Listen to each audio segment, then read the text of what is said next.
welcome to the next episode of the Wayward Lass is All the Things podcast. I'm your host today, Brittany, joined by my sister Courtney. Hello, sister. Hello, sister. I'm Mother Amy.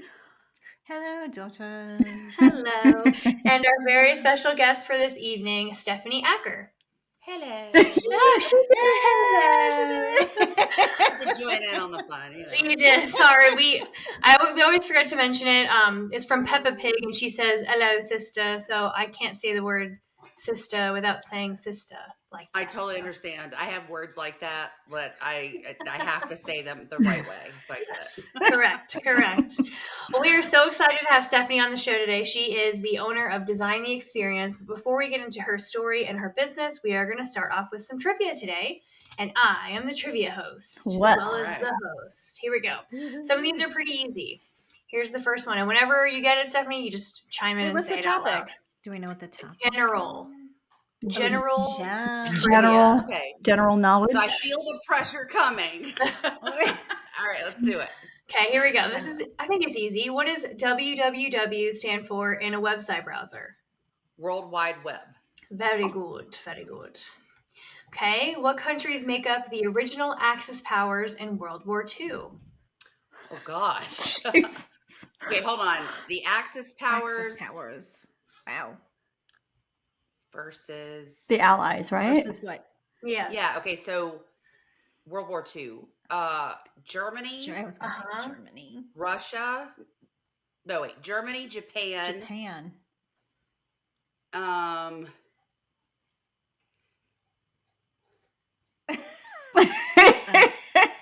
Germany, Japan. That's all I got for you. I didn't guess the third one. It's Italy. Italy. Really? Oh, okay. Germany, Japan, and Italy. Yes. I should have fascism. Okay, that would have made sense. Yeah. After it makes sense. Okay. Who was the first woman to win a Nobel Prize in 1903? Ooh. Is that Marie? Curie. That wouldn't be Madame Curie, would it? It is. It was. It was Madame Curie. Good job, Madame Curie. Breaking that ceiling for us all day long. Let's see. What is the rarest M&M color? The rarest that's still active? Mm-hmm. Okay. I'm going to go with brown. Any other guesses? Green. Green? Mom, what's your guess? Red. The answer is brown. Brown. Oh, wow. Killing it. Okay, let's do two more. Which animal can be seen on the Porsche logo or Porsche logo? It is on the Porsche logo. Oh my gosh, my front gray would kill me. It's right. It's a horse. Stallion. It is a horse. Thank That's you. It just says horse. I knew there was like a specific word for it, so. It just says horse, so you got it. You're killing this. I am a plethora of useless knowledge. Okay, here we go. Last one. What is the name of the biggest technology company in South Korea? In South Korea. Nokia? Any other guesses before I give the answer away? Is it software? Tata? Not Tata. Samsung? Oh, no, that's not South Korea. The answer, Cordy, do you want to throw one in? No, I have no idea. The answer is Samsung. Oh, okay. Look at you. I get a little confidence boost in my weird, random knowledge. I am impressed. My trivia game. Yes, that was very good. If you notice, I stayed silent the whole time. So that was very impressive. See, the game is you just don't tell anybody that's what you were doing. Be like, I was trying to let the guests speak. That's right. It's exactly what I was doing. Really white. Yeah, Oh my gosh. I love that. You did great job. Okay, so let's head on into today's podcast. Like I said, Stephanie is the owner of Designing the Experience. Before we kind of jump into everything, could you just introduce yourself to our guests? Sure. So, hi, everybody. I'm Stephanie Acker. I am a 44-year-old woman that owns my own business, Design the Experience. We actually help small businesses to create experiences that are so memorable people buy more, stay longer, and tell more people about them. So it's all about growth and really looking at the client experience or looking at the client first. I'm very passionate about it. I absolutely love what I do. I'm super lucky. I come from a corporate background, actually. So I left the corporate world to move back to the upstate after I'd been traveling around quite a bit. I've lived in Singapore, Jacksonville, Boston. I've kind of moved around quite a bit. And moved back home a couple years ago after one of my best friends was actually in the Boston bombing. Wow. She's okay, but Oh, she was wow. very injured at the time. And it was a huge eye opener for me. It took me 3 days to get back from Singapore on the plane. And I just was like, what am I doing? Like, what is this kind of, what are these choices that I'm making in my life? And it really shook things up. And so, yeah, I'm a kind of a recent dog mom, which is crazy to me. And so if you hear them in the background, please forgive me. I have 2 now. I don't know what I was thinking. Yeah, so that's me. That's me. Brett, you're muted. Oh, Like me, I muted myself. Alex is out there tinkering with his car, and he just turned it on, and it sent a loud boom through the house. So I okay. muted myself. So you got 2 dogs as your first dog instead of just one? So I got 1 dog. I rescued a dog, and adorable dog. Her name is Malin. She's actually a Whippet and Lab mix. So she's a Whippador, I think is what it's called, but a rescue dog. And then I randomly decided to get this dog. Somebody else got him. We did an event for a client. We actually had a rescue company come in. A lady was going to rescue this dog, and her son, or I'm sorry, her husband showed up, and he was like, And I was like, no, we can't leave this poor dog. So I drove home from Myrtle Beach with a dog on my lap. And he is a boxer lab mix. So he's a boxador, and his name is Corbin. And he is very rambunctious and very hyper, but a snuggle bug. So I love him. Oh my goodness, I love that. What was your corporate job? What were you doing in corporate? So I was in the corporate world for about 20 years. I started off at Merrill Lynch down in Florida, and then I moved over to John Hancock, which was Manulife globally, which is how I got over to Singapore. So I did a little bit of everything. I was one of the people that I was like, I'm just going to raise my hand. If there's a project, even if I don't know how to do it, I'm going to raise my hand because I'll figure out a way to get it done, keep myself interested, and also just keep growing. My main focus was in customer service, which evolved and started creating into customer client experience, which is where my real passion is. And then I got into the marketing world as well. And so by the time I was up in John Hancock, they moved me up to Boston. I was running a lot of the marketing. I was doing director of marketing for their wholesalers. I was actually traveling with wholesalers as well, sort of building a client experience product for them that was very new and completely different in the industry. I really loved it. And I just got to go out and present it and kind of go talk to Citibank and, Wells Fargo and all those guys all the time. And one day I was presenting, I got asked to present very, very last minute. I used to present in front of the salespeople all the time. And very last minute, they're like, hey, so our presenter fell through tomorrow. Is there any way you could present tomorrow? And I was like, sure, I'll come up with something. It was a huge room. It was always like 150 or so people. Wow. And I was like, sure, I'll come up with something. And in that room, unbeknownst to me, was actually the president of the Asia side of the business, the APEC side of the business. So he saw me present. I got a phone call from his secretary, said, hey, Philip Hampton Smith is in town. He'd like to take you to coffee. And I was like, great. Had no clue who this man was. It's like, sure, sounds good. I'll meet him for a coffee.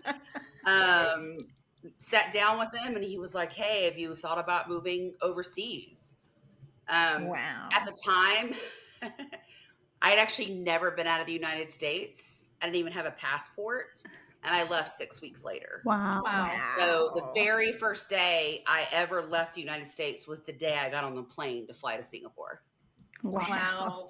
So, yeah. Wow. It was pretty crazy. And how long did you live in Singapore for? I was there for 3 years. I absolutely loved it. I ran the marketing and client services over there as well. I started a wholesaling team for Singapore. I did all their client experience design as well. And I did the surveying for all of Asia, client surveying, et cetera. And that's where I really felt, and I was like, I love being able to create these large, really expansive programs that truly do change. They truly drive business, right? Because you can really differentiate yourself in a market with client experience because it's not as repeatable. It's very memorable. You're paying attention to all the pain points a client can have, trying to remove those, create moments that really stick, that really are meaningful to clients. It's something that you can stop competing on price and product as much, right? You still have to deliver great products and price, but you can really differentiate yourself. But, small businesses just can't afford that typically, right? So when I moved back, they moved me back to the United States. I was still traveling all over the place.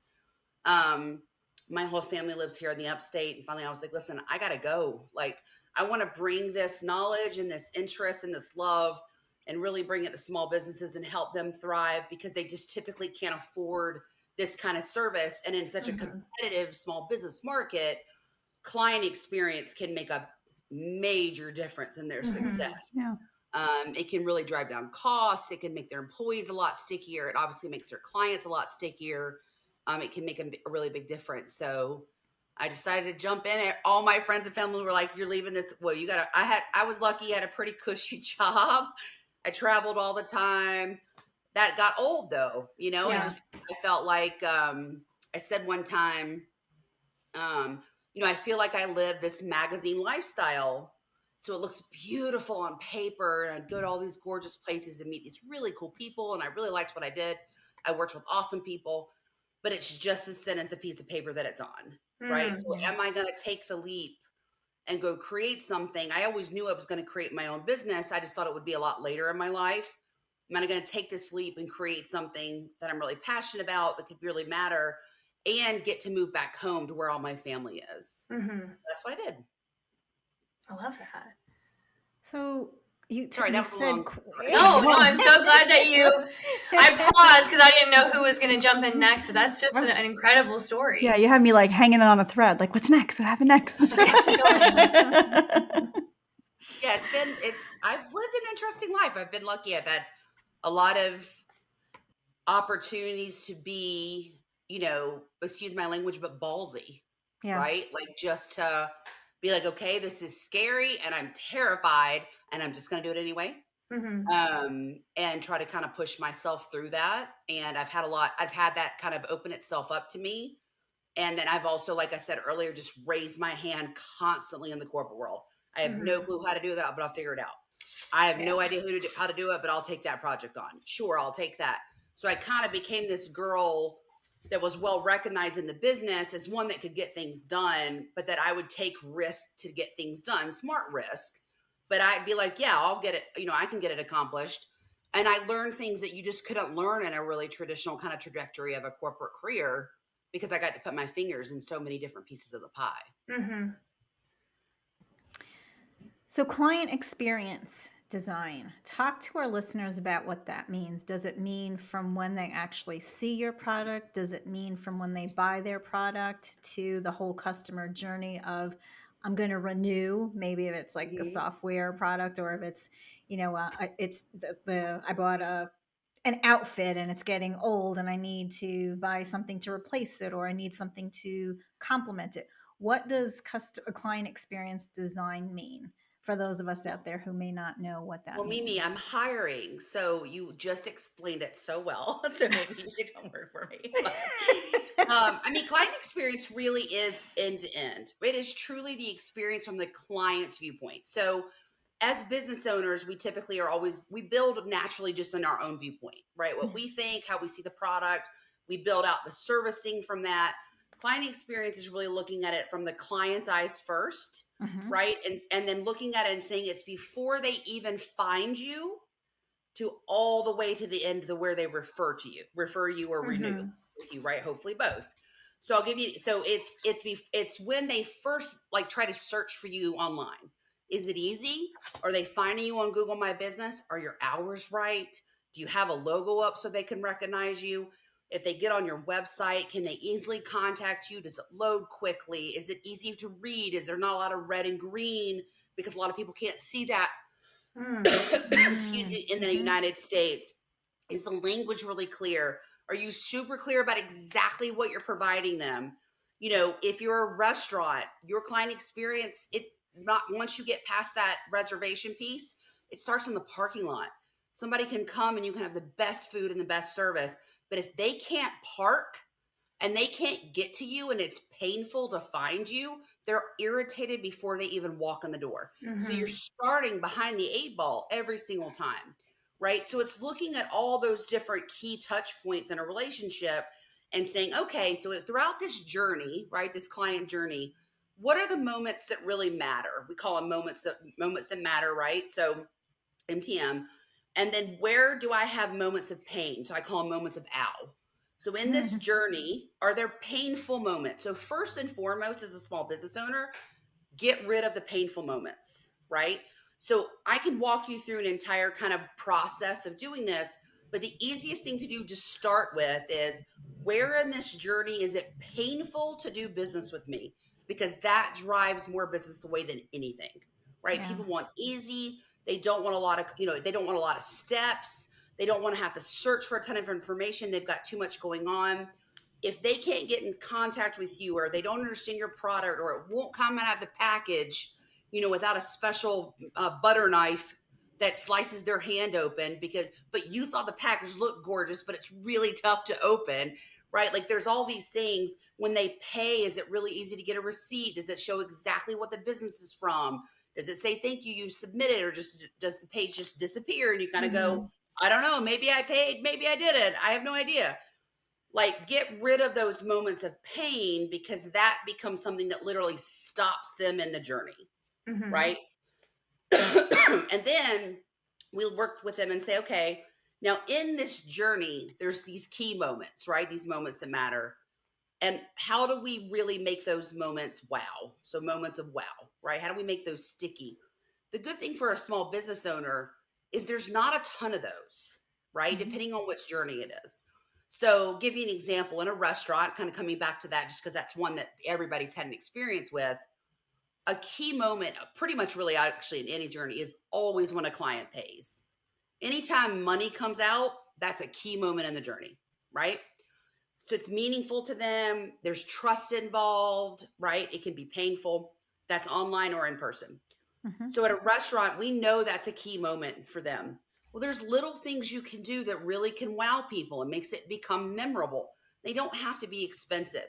From the way that it's written up in the book, if that's a restaurant, the little candies that you put at the table, the way you present it in the right way, you come back, you give them their own pin, right? Like maybe they keep the pin. There's all sorts of ways of making that a really much more sticky moment, right? And then you can do the same thing online. Let's say that you have a retail store online, or I have a client that sells tequila, right? Like in that payment moment, excuse me, I'm getting over COVID. I apologize. So in that payment moment, how do I, one, get rid of all the pain, right? Because it doesn't matter if it's a great moment of wow, if it's still really painful. How do I get rid of that moment of pain? But how do I make it personalized, right? So let's say, for example, one, I want to make sure it's really easy to pay. Got multiple options. You get that receipt, everything. How do I build in a trigger in my Shopify that immediately sends a personalized email? I've got all their information. It's sitting in a field, right? So it's not, dear customer, here's your customer number, da, da, da. It's, hey, Courtney, thanks so much for buying this. We're thrilled that you're here. We love providing these types of clothes, or everything we make is handmade, or, we always are looking for really unique designs. Here's what you can expect, bullet, bullet, bullet. If you have any questions, let us know. And by the way, here's a 10% off your next purchase. We really look forward to seeing you again. You're awesome. Whatever your tone, your brand tone is, that's a really cheap way to stand out from everybody else, because everybody else is sending, if they send anything, because we've all been online where you push and go, did I get it? Did I buy it? Did that happen? What happened? You get a receipt for code number, order number, XYZ, that's great. Okay, great. So I got what I needed, but you're not going to be memorable. And when people are memorable, that's when they come back. They buy more things with you. And most importantly, they refer you to other people. Yeah. Right.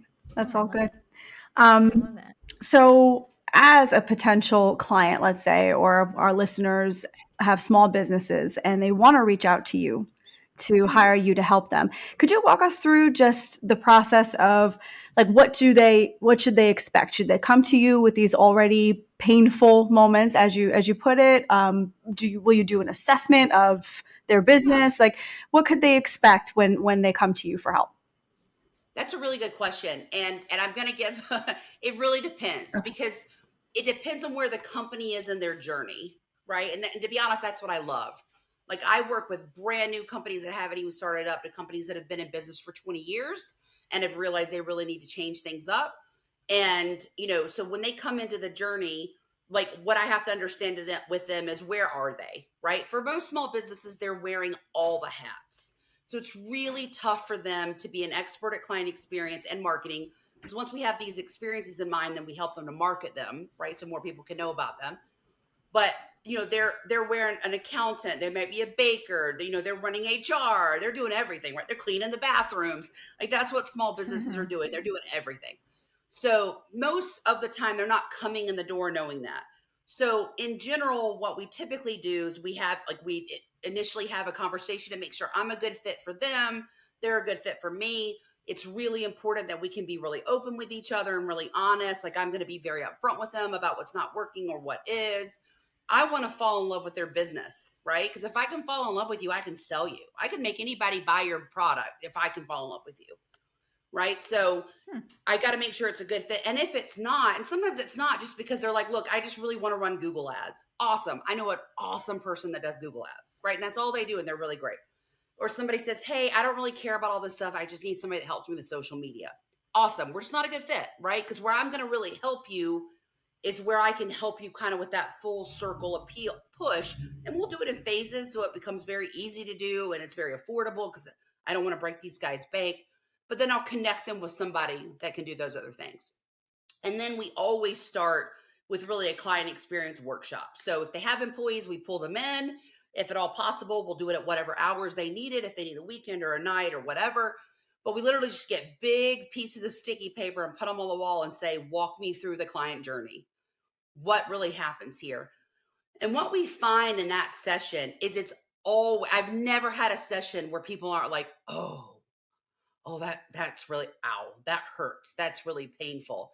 Or, oh, we do this and nobody else does that. But they're never thinking of it kind of consistently and all strung together. So we literally just document it on the wall on these pieces of paper. And then once we have it up there, we're like, all right, so what are the moments that really matter? Now, I come with that with a lot of research in the industry so I can help. But businesses typically always know. They're like, well, it's really meaningful. This is a moment that I feel like really matters. Okay, great. So we need to knock that. We need to take care of that. What are the moments that are painful? Now I'll research the company beforehand. And so sometimes I can come in the door and be like, I love you, but it is so painful to get information about your business, right? Or your hours are wrong. Or, I can't find who you are as a team or whatever the case may be. Or I bought something and it came in a really blank, plain package. It just kind of popped open. The envelope wasn't closed all the way, whatever it is. So I'll help them with that as well. But if you have employees, even if it's a really small team, bringing them into that journey is a really critical moment because suddenly the employees, not only do they feel like they're really involved because they're going to know your business better a lot of times than you are as a business owner, but they're suddenly going, wait a minute, I work for a company that actually cares enough to do this. And once they actually see changes getting made, they get really excited. So Right. it drives employee engagement. There's a lot of research around client experience driving employee engagement as well. And then from there, I just say, okay, great. We might have 50 things that need to be done. Well, that's never going to happen for a small business. We can't stop the business. That's going to be extremely expensive. We can't do that to them. So we say, okay, based on where you are, how much time you actually have, you might not have any at all. Maybe I'm doing all the implementation. Maybe your team is doing some of it, kind of where they are. We just break it down into phases and say, okay, what are the most critical things first? Let's get those 2 or 3 things done. And then let's go out and do some marketing. Great. Then we move here and then let's do some marketing. We do here and we move we go out and do some marketing. So it's all based on their own pacing so that we don't just stop them in their tracks. Cause that's what a lot of times, marketing especially can happen. It's this huge push, but all the things aren't set up in the back end. A good example is, and I've seen this, a company will hire someone to go spend $5,000 on Google ads. That's a huge spend for a small business. I mean, that might be their entire marketing budget for the year, right? And that's great. And maybe it went well. Hopefully it did. But they didn't have anybody to answer the phones, right? So they didn't think about, well, what happens when this works? And I get all these phone calls at 7 o'clock at night because you're going to, it's a Google ad, right? People are looking at it at their own time. Now you've paid to piss someone off, right? So what we want to do is say, before we even get there, let's make sure all these things are in play so that when you do decide to spend some money, or you do decide to do some social or whatever the case may be, it's really positive and smooth for a client before they, so that you're not paying to upset people. That's a really great point, because I feel like for a lot of business owners, especially if you're a smaller business owner and you don't have all the help and you're doing it by yourself, you're thinking about your product, and there are so many other things that you said makes a customer stick. And I never would have thought about any of those things, because someone's going to call and no one's going to answer the phone, and now I've paid to piss somebody off. Absolutely, it happens. I tell you, so there's a really great restaurant near me. It's an awesome restaurant. Love their food. Gorgeous inside. Great bartenders. I love a good Bloody Mary or a bourbon. Like, it's just a great place, right? It's right near my house. So I love it. Been there multiple times. Loved it every time. They have not updated their hours on their website in who knows how long. And so I invited a client, to a brunch based off what their website and their Google My Business said, and they weren't open. And I was so pissed because I invited a client. Now, this is a company that I love, a restaurant that I love. I have told at least 40 people that story. One, because I was just so irritated. Yeah. Right. And the client was really irritated. They left a negative review on their Google My Business because of it. But so that's, now that's negative. So they literally, for free, they really upset us. Right. And I try to have a lot of sympathy for people, but it's like, guys, it's on your website and your Google My Business. Like, come on, and those are both, like, your Google My Business is free to update, and it's so critical. But like, when I reached out to them to say, hey, FYI, I just want to flag you, this information is wrong, the person got snappy with me and was like, well, you should have called us. And I was like, I won't come back to your restaurant. Yeah. You just lost it. You just lost it. Lost my business. That's right. Like, I just won't come back. And I've told a ton of people about it. Right. And that's how real small business works. Right. This is a great company with great food. They've got a good product. Right. But their customer experience is not consistent. You have not set it up for me to know what to expect and that you'll deliver. Yeah. And just to show that you care, like, I work remotely for an HVAC and plumbing company. And while I was working there, they implemented this change. When you answer the phone, you have to say this script. It was just, like, hi, it's Brittany. How can I help? Now they changed it to, it's a great day at blank, blank, blank. My name is Brittany. How can I help? And people are just like, usually they're calling in mad, but it's hard to stay angry when someone answers the phone as, it's a great day. They're like, well, I'm mad. Yeah, well, okay. It's like I'm looking at you negative, and you're like, like, if I had called this restaurant and they had been nice about it and said, hey, we really appreciate you pointing that out to us. Thanks. You know what? We made this. We totally forgot. I would have been like, awesome. Thank you so much. And you know what I'd be doing is saying, here's a great example of an awesome restaurant with good food that heard me and made a really simple change. But instead, they got pissy with me. Right. And again, and I'm like, somebody, I don't get mad very easy. It's like actually quite hard to make me mad. So, but it's those little things, and they have to be authentic. And I think also the other thing to think about, and this is important for small businesses, is not everything has to be really expensive, right? You don't have to have a $20 box to deliver your package, right? Maybe it's just something as simple as printing out a cool sticker that has your brand, right, and slapping it on the bag and adding an extra one in the bag with a little note that seems personalized, but it's not, but it's written that way, right? It's those little things. And it's also about understanding what a client expects. I use this a lot as an example. Taco Bell is one of the top franchises in the United States, right? Who here, raise your hand if you think Taco Bell has the best Mexican food you've ever had. Not even close, right? It's really good at 3:00 in the morning. True. Really good for a hangover, right? But it is not something you go, I want Mexican food. Yes, I want Taco Bell. But they are always consistently making good money. And the reason for that is they have created an experience. They have created an expectation that their food is going to be lower quality, but it's going to be cheap and it's going to be fast. And every Taco Bell you go to, it's going to be the same food, right? Mhm.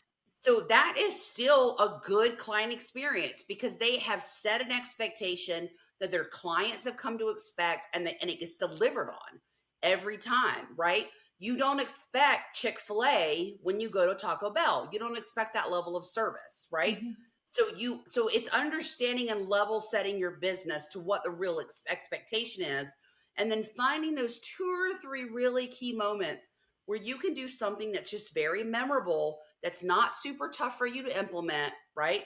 That's really memorable, and it's going to make you sticky, because that's how you grow your business, because people will come back and they'll tell more people about you. Mhm. Sticky. I like the term sticky. Yeah. I like though that you said, going back a little bit, how you bring the employees in, because I think that like they're the heart and soul of they're running your business. And a lot of times, I know in my experience working with small businesses, the employees don't think about what the customer is experiencing. In fact, sometimes it's the opposite. A lot of times in my experience, the employees are aggravated or annoyed, or this client keeps asking me this. And so I think that you're so right. Like, training the employees to think about those moments, and then the experience they're giving their customers is a total game changer. Even if your product isn't the best, just the fact that they're feeling special and taken care of will keep them coming Right. back. Yeah. And I think for the employees, we all have a hard time getting good Yeah. employees. And it's hard to keep them and keep them engaged, right? I mean, there's a lot of competition for good employees. Well, if you can get employees really engaged and keep them engaged, obviously they're much more likely to stay with you, right? Right. Which is going to save you a ton of money in the long term as a business, Mhm. because you're not running Turnover. turnover and you're not Mhm. rehiring and retraining. But from an employee standpoint, when it comes to client experience, you really have kind of a twofold approach. Is one, like you said, they truly are the heart of your business, right? They're going to know things you just simply don't know. Mhm. So they're going to be able to come with ideas, and they're going to be able to identify pain points and problems that you would just never know. You can't. You're not in the day-to-day of it, right? So they're just simply a great source of ideas and implementation, right? Especially if we can empower them to feel that way. And then the other side of it is this kind of like shift of, wait a minute, okay, hold up. I'm working at a business that's suddenly putting the client in this place. And I get that they're doing that for, capitalist reasons, right? It's to make money. But it does feel like a very different approach. And so that feels different to people. And people want to work somewhere where they feel like they matter. Right. And then they feel like they're a part of something, and they stand behind something. And when you are focusing as a company on client experience and truly looking to try to be a client-centric organization, that matters. That's a way of thinking. It's a way of being. And your employees can lead the charge on that for you. Mhm. Yeah. Mhm. That's so good. Definitely. If your employees are upset, your business is not going to run smoothly. That's right.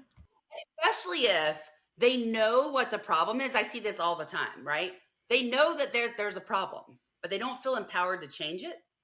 Or they're so siloed in the business that all they see is this problem, but don't know what all the other pieces are. Sometimes simply by just doing that, that document. I mean, we do it with markers, like it's nothing fancy, right? Big pieces of paper. I love big sticky notes, love them. So, like, sometimes them just seeing it, they go, oh, I didn't know that's where this went next. Hmm.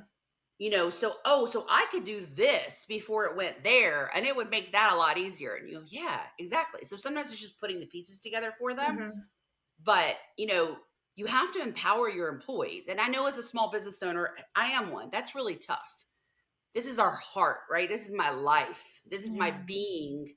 It's very tough for me to trust someone enough to be like, hey, I'm going to put you in this position of power.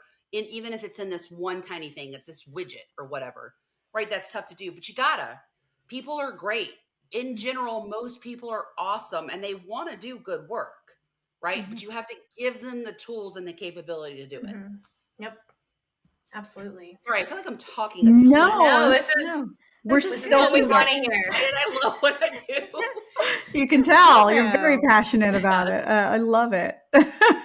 I did have another question, but I don't want to talk over anyone, so I'm going to give my mom and my sister a chance to say whatever they need to. I have two, but Brittany, I think I asked a question. Did you want to go? You guys can go first because I have questions too. Throw them at me, All right. ladies. I'm ready. Go I have ahead, some Ma. amazing research and everything. So, you do the employee experience and you run through the whole process, right? Do you also do customer surveys, I guess, to get from their perspective, or is that just something too much for a small business to actually try and engage their customers that way through surveys? Oh, surveys, customer feedback, so critical, right? And it's all about how you structure it. And I actually have a really deep expertise in that because that's one of the things that I did over in Asia for our business is to structure client surveys and feedback. And there is a science to it, a way you ask the questions, how you paste them, where you place them on the page, etc. But client feedback is super critical and it's actually not that tough for small businesses to implement it. Sometimes feedback can be reactive, it can be Google reviews. So it might just be me working with them to make it easier for a client to leave a Google review and for us to build in triggers for people to want to easily lead a Google review, creating a Mm-hmm. little link for them right away that says, hey, if you could just do this, and here, tell me why. Let me tell you why I want it, right? Why I need it. Mm-hmm. So you can do it that way. Feedback on your social. Excuse me, I'm so sorry, ladies. You can do formal surveys, which is you can just do emails. We can do a small incentive for it. People will do a lot for a $15 Starbucks gift card. Especially if you explain to them why you're asking. Listen, we're working on our client experience. We want to create a better experience for you. So we're asking for this feedback so that we can do that. When you explain to people why and you give them the permission to be honest, you have to literally say to them, please be honest. Please feel free to be honest. We can't change anything if we don't know it's broken, right? You got to give them that permission. Then people will tell you awesome things. And I love a good survey, and a good survey that's built out is great. There's a lot of, kind of science to it, but you got to always leave an open field for people to type things in.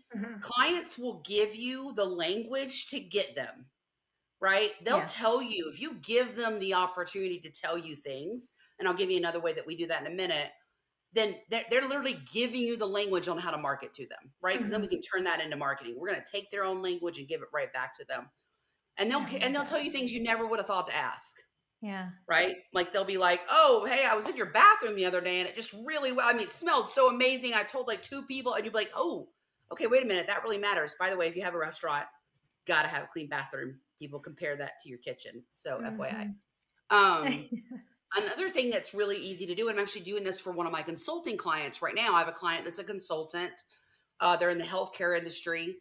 And what I'm doing is I'm actually calling their clients. So I call them. It's about a 10-minute call. He introduces me on an email, just says, hey, kind of same thing, working on our client experience. Really would love to just, take a couple minutes, just hear a little bit from you so that we can make sure that we're improving and bringing the things to you that really are meaningful.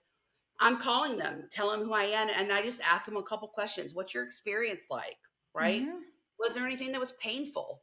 Yeah. What's really important to you? If you've worked with someone before, what did you feel like is different by working with this company, right? And then I'm leaving a lot of pauses because when you leave space, people will feel it, right? So I'm pausing a lot. I'm asking a question. They tell me a little bit. And then I pause and they will tell you the best information. And I'm just typing away. And through those interviews, we've already created 2 new products. Wow. Because the client is literally telling us exactly what they need. Yeah. I love that. Okay.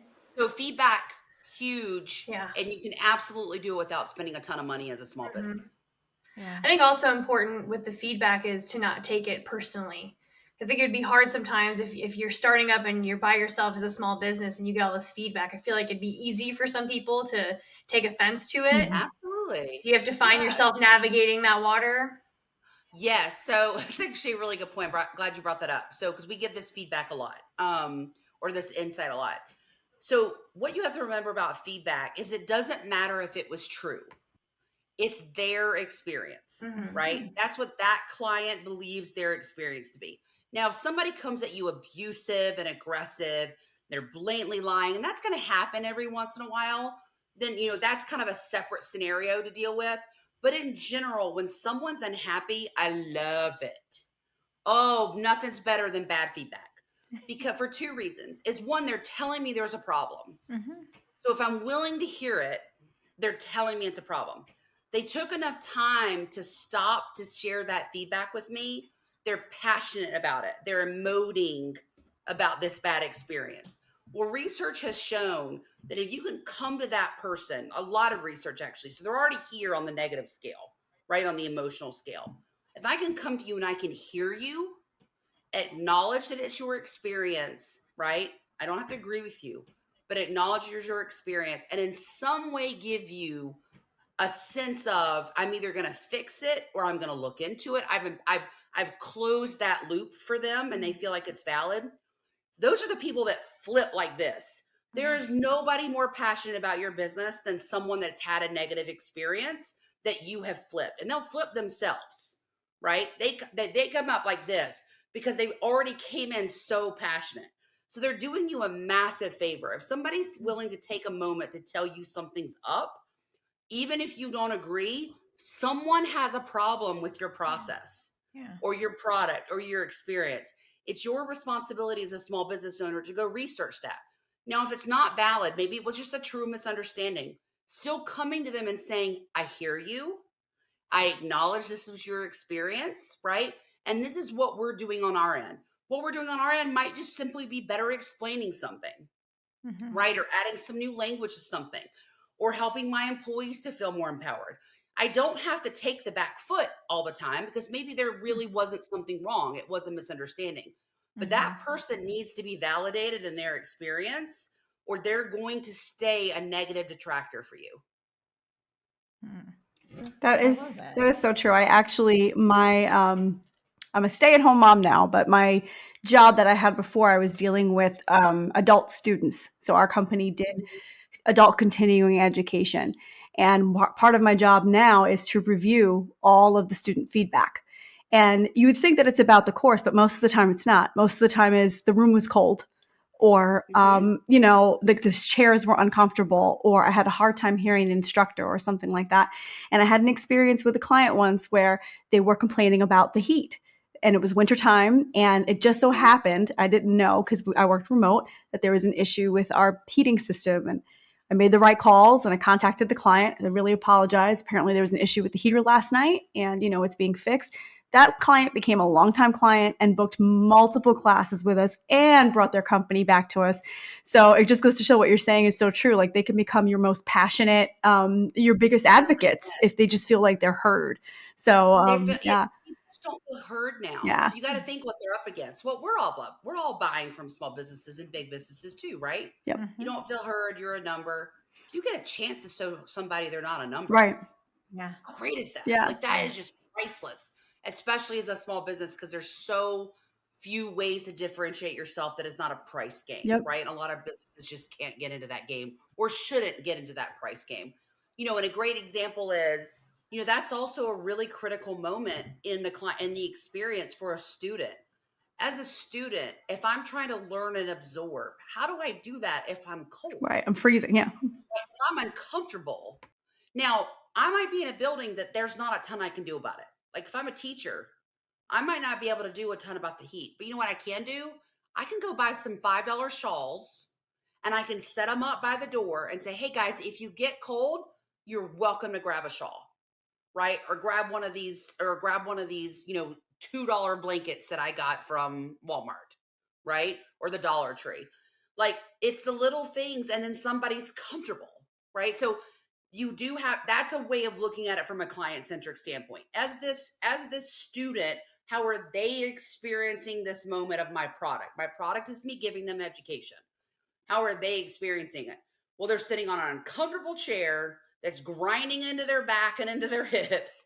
They're freezing and they can barely hear you. And they've paid money to sit in a room for 2 hours and be uncomfortable. That you're going to piss people off. Yeah. Right? So even if they have to be there and they've already paid, that doesn't mean they're going to recommend you to somebody else. Right. Yeah. So true. Right? So what are those little things you can do? You can even say, maybe there's something new by the chair.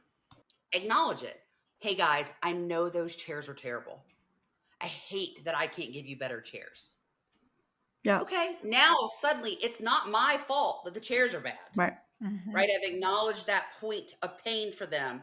But if you're cold, I've got some blankets. Right. Right? Or if you have a hard time hearing, hold your phone up backwards so that I can acknowledge you and I can come talk to you better. Right? And I can hear you. It's little tweaks. It's all tweaks. Yeah. Acknowledging. Love that. My question for you, you had mentioned that you have some health issues. And one of our questions that we always ask everybody is, what are some challenges and struggles that you faced along the way with starting your own business? Could you kind of dive into that for us? And it doesn't have to be about the health issues. I'm sure there have been other struggles along the way with being a small business owner. I mean, I think that, if I look so I'll kind of go at it from two ways, because my health is a really critical piece of this. And I think hopefully I can help some other people to share some of that maybe. But, outside of health, one of my biggest challenges, no question, I'm sure so many small businesses deal with this, is the balance. First of all, I don't really believe in balance. I don't believe there's a true balance. I believe there's balances in moments, right? There's days where I'm going to spend 90% of my time on my job because that's what I need to do to make it work and thrive. But then that means I need to find a day that I spend 90% of that time with my family or with my friends, right? Or on myself. So I believe that that's really how you have balance. And as a small business owner, the reality is you're just going to hustle. I mean, you're going to be hustling all the time. You got to work. It's long hours, I'm lucky that I love what I do. That's not always the case for everybody. And so I think that makes it really tough. But finding ways for me to have little breaks or moments of self-care have been really, really important to me. I'm creative at night, naturally, just as a person. So a lot of my job is creative, the marketing side of my job, the website and the ads and the social media and all that good stuff and design. So I naturally tend to do a lot of that at night, what that can mean very easily is I work all day and then I work all night.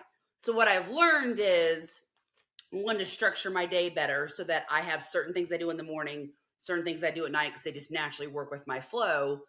But I'm really strict about, at some point during the day, I'm going and doing something for myself or for my house, right?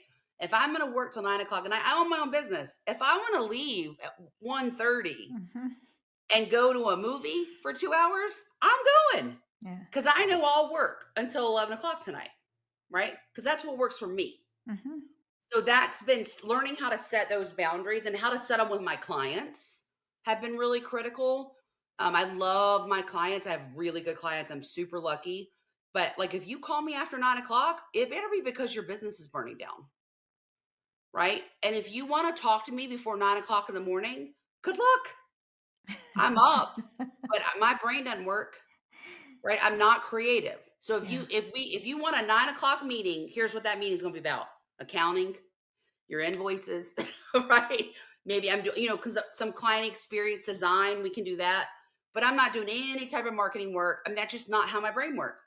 And I've had to learn to get really honest about that and use some kind of attraction marketing. We call it mirror marketing here, where I had to get really clear about who we are, what we stand for, what we love, what we don't, so that potential customers can either see themselves in that mirror and step forward, or they don't see themselves in that mirror and they self-select themselves out. Right? So as a small business owner, that means I get less leads per se, but they're better because we're way more aligned. They're going to work with me because they see themselves in me, right? We're going to have a good mesh and a good relationship. And if I take somebody on and that's not the case, I'm going to fire them as a client. I'll be nice about it and I'll refer them to somebody else. I'll even help them hire that other person. but I'm not going to keep working with them. It's a disservice to myself and to that client. The other big challenge that I've had has been my health. So I have fibromyalgia and peripheral neuropathy. I also have Hashimoto's, which is an immune system disease. And those are all relatively recent diagnoses, like in the last 2 years or so. So it's been going on for a while, but I had no clue. In fact, the only way I found out was because I have a healthcare client. I have a doctor's office that's one of my clients. They're a pain management doctor. And I was reading up on them in order to do their social media marketing and going like, oh, that sounds like me. That sounds like me. Wait a minute, I have that. And so at a meeting, I just said to him, like, look, this is weird, but I have these. And he was like, you need to come in. And, especially I think as a small business owner, it's very easy to just push your stuff away. And one of the things my doctor said with me, he was like, once he got, we had gone through all the tests and figured out what's going on. And he said, he was like, I have no idea how you work the way you do. Like at your pain level, like at what's going on. I just don't know how you do it. And I was like, I don't really feel like I'm in that much pain. And he was like, you're in a lot of pain. You just learn to block it. Right? Because that's how I have to deal with it. But that creates exhaustion and it creates depression and it creates frustration and it creates all these other issues with my body. And so I've had to really learn, and I still struggle with that. That still continues to be a real struggle for me. Like if I don't get enough sleep or rest, it's going to be a real problem. Fibromyalgia for me creates brain fog. So in addition to fatigue and nausea, and I cannot, you could literally cut my arm off and I could probably keep working. But if I'm nauseous, I am so useless. I'm just like, no, not in me. Nobody touching me. So I've had to learn to really navigate that. And brain fog is a big part for me. My job's so creative. That's a challenge. Mm-hmm. And there's just times I've been really upfront with my clients about it. And I've actually fired a client because of it, because he made a comment about being worried that I wasn't going to have enough like zeal and energy for his business, which is a fair thing to think. But the way he did it was kind of like, oh, because I'm very upfront about it. I've learned that I have to be. Mm-hmm. And there's just days where I have to say, hey guys, I can't get that to you today. Here's what's going on. I'm having an episode or I'm having a flare up. Right. And they know, these guys learn that like, I'm going to hustle for them hard. Right. So they'll get it and then they'll get more. But I have to take that time or my body won't function. Mm-hmm. It just starts falling apart. Yeah. That's tough for me to accept. Yeah, especially if it's like a newer thing. Like you've gone your whole life, you've been doing all these things, and then boom, life throws this at you. But you can definitely tell just from even talking with you for the little bit of time that we had that you don't let that stop you at all. It's not like it may be a small little bump in the road, or maybe like a small little wall, but you definitely crashed that wall down. I can tell. Yeah, I'm a big believer in like, you got to let yourself cry. Yeah. Right. Like if I have a moment where I'm just really sad or I get really frustrated at my body, my hands lock up, like literally like lock up. And so that makes it hard to work on the computer sometimes. That's really upsets me. I get so mad. Right. And so I've learned with therapy that I have to just accept that I'm mad or accept that I'm angry and allow myself to be for that moment. And if I need a good cry, I'm going to take it. Right. Like I can't pretend all the time that I'm okay, because all that does is suppress everything in my body. Yeah. And fibromyalgia is very driven by inflammation, and stress is a big trigger of inflammation. Right. So, I just sometimes as a small business owner, you're just going to be upset and it's going to be a crappy day or a crappy week. And it's okay. It's okay to be really frustrated. And if you try to pretend like you're not, like at some point it's going to really build up on you. I think the question, what you have to kind of think of, or how I deal with it is, okay, I'm going to allow myself this moment. I have this moment of being sad or mad or irritated, and then I'm done. I'm not going to pack my bags and live in it. I've had my moment and I'm done, but I'm going to take this moment. You're acknowledging it just like you tell your customers to acknowledge the customer experience. Yeah, true. Yeah. It is my body's client Yes. experience. It's so funny. Oh gosh. So just to segue a little bit, we're talking about challenges of being a small business owner.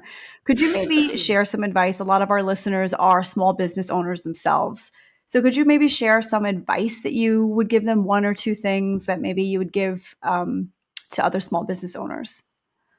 You mean from a client experience and marketing standpoint? Either one, but I would say more along the lines of if they hit challenges in their small business, maybe how the different ways that you were able to overcome your challenges. Because I know everyone faced different challenges, but you've got a lot of experience with overcoming and being very successful, as it seems, in overcoming them. So It's tenacity and stubbornness. I'm a classic Taurus. So I think that, okay, so I think hands down for me, the biggest change in my life and in my career or how I feel about things is that it has been the ability to become honest with not only myself but with others. Mhm. So I am a classic type A personality, right?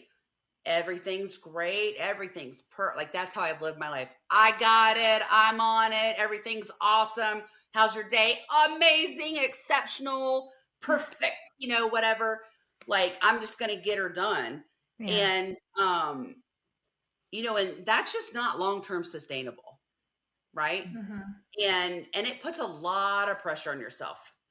And what I've had to learn very painfully, because I do not like admitting when I'm weak, is not thinking of it that way and thinking of it as I'm having this moment and finding ways to build honesty into my life around that. One, with my job, so with my clients, if something's going on, I'm going to tell them, right?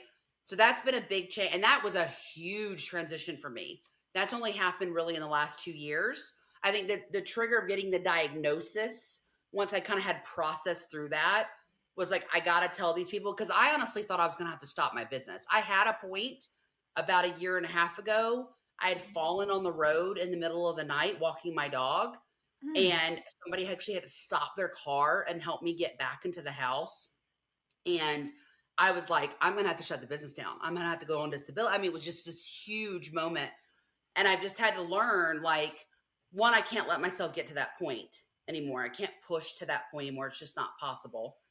But also, I got to start being upfront about it, one, with my clients, but also with my friends and family. So I've gotten a lot better, maybe not as good as they would like, but I have gotten better about saying, I need help. Yeah. I need help, or I just need you to hear me, or I'm having a tough moment. I'm having, a lot of brain fog today. Can you help me to, can you help me to brainstorm this word? Or, hey, I'm really struggling. And I know I said I was going to come to that networking event, but I literally cannot walk today. So can you forgive me? Can you understand? Can you have some grace with me? And can I make it up to you as soon as I'm feeling better? With my family, like telling them, hey, everything, when I was living in the corporate world, they thought that I was just like living this dream life, right? And I was in many ways, but it didn't mean I was happy all the time, Yeah. right? I mean, I definitely had a lot of struggles and challenges. And at that time I was having health issues, but I didn't know what it was yet, right? So it was all starting to come up. And I think that's gotten better in a lot of ways with my family because I'm more upfront about it. Hey, I'm having a tough moment. And that's been really hard for me. But I think for small business owners, you can't be your entire network. You can't. You can't be your entire support system. It's impossible, right? And you were asking entirely too much of yourself if you're asking that. And you need to have a support system around you of people that you can trust, even if it's one person. I know not everybody's close to their family. I know not everybody has millions of friends. I know not everybody's a big networker, or extroverted like I am. But you gotta find a couple of your people that you can have that honest relationship and talk with, that when you're at your breaking point in the middle of the day, you can call them and say, or hey, or send them a funny meme. And they're going to send you one back because they know what's up. Yeah. But if you don't tell them that that's what you need, we expect so much of people but forget to tell them what we need. And then we get mad when they don't give it to us, or we Yeah. get hurt when they don't give it to us, and they're clueless, right? So we got to tell them, hey, I need this kind of support. And then what kind of support can I give to you? But I think that is so vital in the small business world. You're wearing so many hats, you're up against so many challenges. And if you don't have a couple of people that you can just connect with, you're going to break. Yeah. And if you don't have them today, totally fair, right? Join a local, networking group, or reach out to one person. Everybody's struggling. Can you tell one person and see how they react? They might go, thank God you said something, because I'm having this hard time too. Great. Now we're suddenly going to have this conversation, right? Like, can you build a couple of people around you that will be your wall when you can't stand? Yeah. And people are willing to do it if you ask them and if you offer it back. Yeah. I love that. And that's so true, from all the women that we've interviewed so far, as finding your people, if you will, finding your tribe, Tribe. Mm-hmm. and asking for the help. Because when you're a small business owner, if it's just you and something happens to you, it's like, okay, what do I do next? You need to be able to, ask for that help. You can't expect people, like you said, to know what you need, because we're not mind readers. And you can't Right. get upset if people don't do what you're expecting them to do, because we're not mind readers. It's just not the way. It's not practical. It's not Right. reality. It's not reality, right? Yeah. And then you're just setting people up to fail, but you're also setting yourself up to fail. Like, Yeah. especially if you're a one person game. And especially, Mhm. I'm sure there's, men that listen as well. And God, men, I love you and you do great jobs. I'm talking to the women right now. If you're a one woman shop, you are a superhero. Yeah. I don't know a single one woman shop small business owner that is not the hardest working, hustling person out there. Like, and they have the highest expectations of themselves. They are the hardest on themselves. They're trying to do everything. They've got to Yeah. have 75 hands. And that is just not possible Yeah. every single day, 24 hours a day. Yeah. Can you do it 6 days a week for 23 hours a day? Sure. But in those hours that you need it, you got to have somebody to be your wall. Yeah. Right. Or Absolutely. sometimes you just need somebody that says to you, like my best friend, Tracy, she is not in the business world. She's a teacher. She's an amazing teacher. She thinks I'm crazy like all the time. She's just like, what are you doing? I don't understand it. But I know that if I have pushed myself too far, she's the one to call, because she will say to me, like, what the hell are you doing? She'll Yeah. whip me back. Stop it right now. You need a break, or you need to do this, or this has gone too far. Right. They don't all have to be business people. Yeah. Right. But I've had to build to that point with her where I can be honest with her and say, she's my best friend in the world, where I Yeah. can say, this is what I'm up against. That's in this moment. Yeah. Right. Yeah. Yeah. And that's hard for women to do, because we don't like It anybody is. knowing our weaknesses. But So instead of looking at it true. as a weakness, can you look at it as just a moment? It's just a moment. Yeah. Yeah. Yeah. Right. It's not a weakness. It's just a moment. It's just a moment. I like that.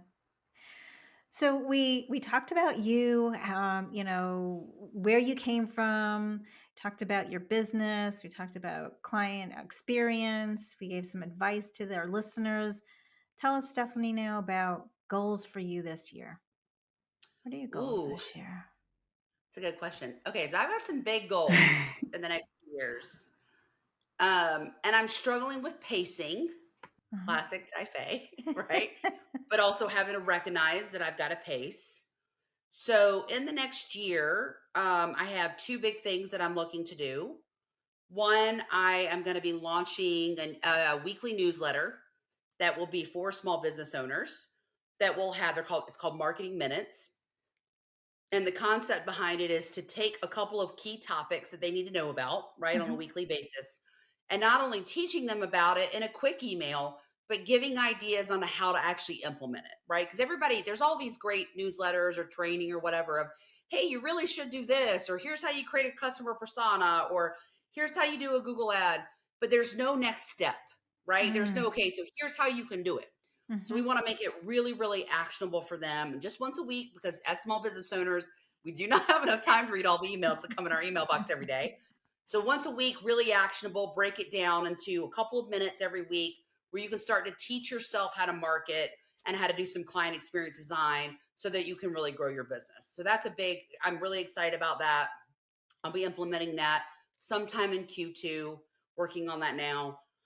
And then the big goal is something called Small Business Headquarters, so SBHQ. So in the upstate area that I live in, are you guys all in the upstate too? Just me. Just you, okay. So in the upstate area, there are tons of small businesses here. It's a great small business area. The upstate is 10 counties in the tip of South Carolina. And but small businesses really struggle. One, a lot of them can't afford someone like me, even though I'm quite well priced. But they're just starting out or whatever the case may be, or they don't have a network, or they're we spend so much money on like little penny ante pieces of software because you got to have a little bit, and they want to charge you to death if you're not big enough to get good pricing. So I'm going to open up a business called SBHQ, which is essentially, think of it like kind of a gym for your small business. So most small businesses owners don't need a place to they don't need a permanent office. They either already have one. They don't need one like me. Like I no longer have a permanent office because I just go to my clients' offices, or their hairdresser or whatever the case may be. And they already have kind of a setting. And there's a lot of places in the upstate of places that you can go and you can rent out an office. You can rent out a desk. It's expensive, but you can do it. But what we want to do is create a network, a home for these small businesses where they can come in and there's places to work. So you can come in and work. There'll be quiet spaces and everything as well, but no permanent desk space. That's not the concept. There'll be mailboxes for them so they can have proper addresses. There'll be training, and there'll be conference rooms. We'll have a podcasting area and actually teach them how they can podcast, a webinar and video recording area.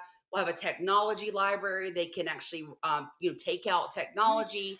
But most importantly, every week we'll have training where we're going to bring in experts at things that small business owners need. So, bring in a lawyer that teaches about how to do a trademark and actually how to do it. When do you need a trademark, which is a copyright? And here's actually the 3 things that you need to do next to get that done. Bring in an accountant that says, hey, or if you're, an S Corp versus an LLC, what are the differences? What do you need to know? How do you set up your accounting? A marketing person that comes in and says, great, here are the 10 things you got to have on your website. Here's actually how you do them. That will all be live training. And then we'll also record it so that members can get into the membership platform in the back end and actually see all that training and get themselves training at any time. There'll be networking events, of course, so they can get to know each other. We'll have like little stickers. I'm a big, sometimes you just want to go work and not have everybody bother you.